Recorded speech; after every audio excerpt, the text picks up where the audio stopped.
Hey YouTube, Binary Man 937 here.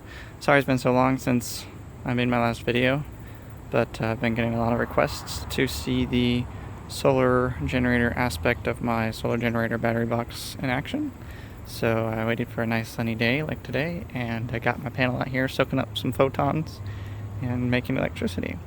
So I'm just going to go over what I got set up.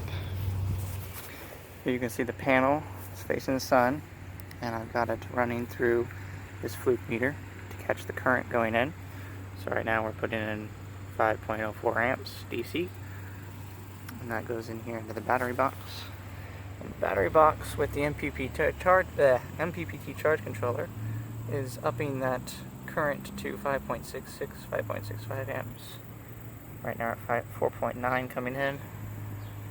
So that's the benefit you get from the MPPT, and I'll try and demonstrate that a little bit of how that's working. So here I've got another meter that measures voltage.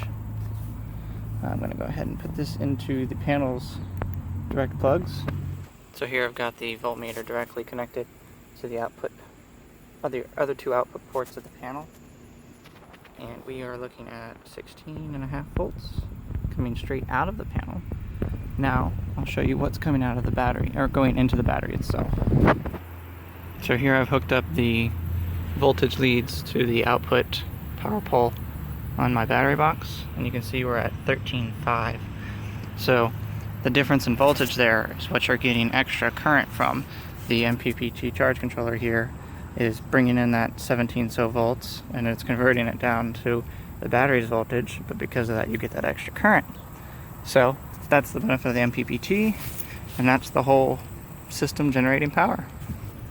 Just wanted to throw this in here at the end. Without all the voltmeters and ammeters in there, this is how I would actually have it set up in the field. I would use the panel to actually create shade to keep the box cool, and just tuck everything under there. So it's a nice, neat system. You got the panel out there making the power of the battery, just sits there and soaks it up and stays cool while it's at it.